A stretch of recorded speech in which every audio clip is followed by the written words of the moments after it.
it is Alan, and I finally beat 1031 Dark Mode. It took a lot of adjustments, top-end wise, and it took a lot of tries. Like, this was definitely not my first try, but I beat it with this team. I used licorice, I used strawberry crepe, sea fairy, vamp, pure vanilla cookie, and this is my run right here, in which I finally beat this level. This level is so tough, but it is quite an accomplishment because this is probably the hardest level in the entire game to beat. So what you really want to do is watch the timing. As you noticed, I went early here with my pure vanilla cookie, and the reason is just to nail the timing, because I want my pure vanilla cookie to put up that shield during some of the hardest hits from the boss to protect my team. Also, what you'll notice, I have Dark Choco go before Vamp and Sea Fairy to get that attack boost, and then right after Vamp and Sea Fairy, right after I manually select their skill, I'm hitting that slingshot, right, to get that additional damage. See how I had that shield up there? And see how low pure vanilla went on that health? Later on after this video, I will show you the stats of my team. I've seen people post the stats of their cookies. Mine aren't quite as high. I have a little less defense resist or damage resist than a lot of people, so check out my stats. But because of that, a lot of times the damage resist was pretty close, right? And that's why sometimes you're gonna have to take multiple runs. A, because you're gonna have a random cookie that just takes too much damage and dies. That's just gonna happen.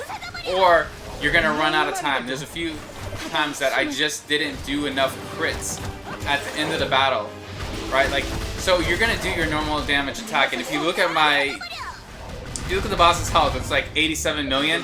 So normally I'm gonna do about 12 to 15 million damage each time I have Vamp go with Sea Fairy, and it goes down to 12 to 15 million. But you want Vamp to do a crit a few times just so you can get that damage all the way to the bottom, right? Especially because I only have a level 7 attack scroll. If you have a level 8 attack scroll, level 9, it makes it a little easier. Or if you have a little better toppings, you don't necessarily need a 7 attack scroll. You can have a 5 or 6 attack scroll if you have a ton of attack toppings on Vamp. But what I used was a level 7 attack scroll, and then I'll show you the stats after. So it's pretty close. At this point, 41 million, right? 30 seconds left. It's gonna come down to the wire. But my team is staying alive pretty good, except for one point where pure vanilla cookie was hanging on just by the slimmest margins. 11 million, right? I started to get nervous. I was like, my team needs to stay alive, especially everyone. Like, I knew I was gonna beat it at this point, but I didn't want anyone to die because I wanted to get the 3 stars to get that profile icon that you get. Look at how close Sea Fairy was to dying. But yes, I got the win. And you can see I used the level 52 Dark Choco, 4-star Strawberry Crepe, 2-star for Sea Fairy and Pure Vanilla Cookie, and then of course a level 60 5-star maxed out Vamp. And you can see that icon. That icon's pretty good. Put that icon on your team, and when you're in the arena, you're gonna get attacked less often. Your defense will, because there's that level of respect, right? Like, they know if you beat 1031, this is a team to be reckoned with. I might not mess with this team. Let's look at the toppings. Pure Vanilla Cookie, 31.8% and 17.5% cooldown, right? So you got to get the timing right for whatever amount of cooldown you got. Vamp, I only had 7.7%. Not a lot of damage resist, right? Vamp could have had more cooldown. Pure Vanilla could have more cooldown. 24.6% on Sea Fairy. That's pretty decent. But you saw Sea Fairy was kind of close then. Dark Choco only has 22%. Strawberry Crepe only has 11.4%. So these toppings aren't like super whale toppings. The only toppings that I'm really pretty happy with out of this group is Pure Vanilla Cookie. Now let's show this in slow motion, right? I'm going right there before the stairs. That's what that 17.5% cooldown. And it took me a few tries to get the timing right. You have to try it at different spots. Before the stairs, maybe if you have a little faster cooldown, you can push Pure Vanilla Cookie's skill right after where it says boss. Or maybe you just wait until this attack right here and go for your first time. But I knew consistently if I did it at the stairs just for timing purposes, that would keep my team alive, right? And then I could just focus on how much damage I needed to do. See, at this part, you could see the enemy was doing that spear attack, and I needed that shield, or my team was going to be done. Here it is again. It's that spear attack. It's so damaging, right? So you need to have that timing just right. I really found 17.5% with Pure Vanilla Cookie to be key. So, here it is at the very end. Look, or with a minute left, I had just the tiniest slimmer of health with Pure Vanilla Cookie, and that was like at 31% damage resist. So if you can get that damage resist even higher, go for it. So that's my video of 1031.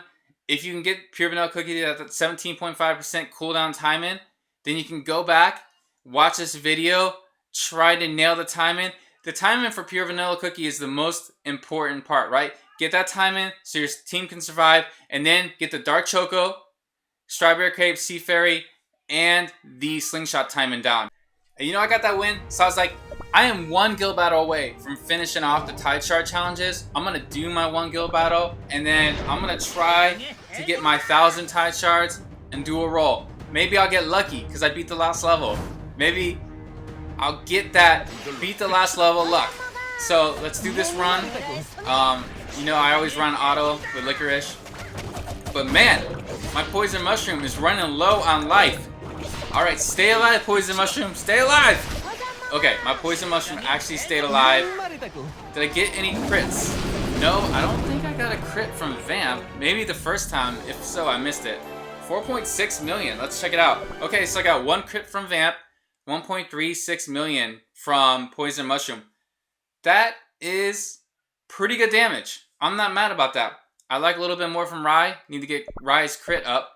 But decent damage, and now I can go collect my rewards. Claim 500, 500, yes, 1,000 legendary gacha. Let's go, maybe I'll get some luck. Okay, I'm gonna get an epic at least. Okay, what am I gonna get? Give me a good epic. Double epic! Let's go! Let's get that luck. Alright, double epic. I have a chance for Sea Fairy if I'm getting 2 epics from the legendary gacha. Here we go. Sea Fairy! Yes! Ha! What? Is that enough? No, I'm definitely not close to 3-star. But I got another epic left. What if I got like 2 epics and got Sea Fairy to 3 stars? No, that's not gonna happen. That'd be pretty cool if it did. Okay. I at least want a good epic. Some epic that I don't have a lot of. Let's see. Alright, I'll take the 300 milestone. I appreciate that. I need more treasures, especially the speed rope. Here we go. Who am I gonna get? Pastry Cookie. Okay. I only have Pastry Cookie 3 stars, so this is not disappointed. I like Pastry Cookie. Wow, that was an awesome pull and a great way to end this video. Thanks for watching this video on how to beat 1031. I hope you all have good luck and beat it too.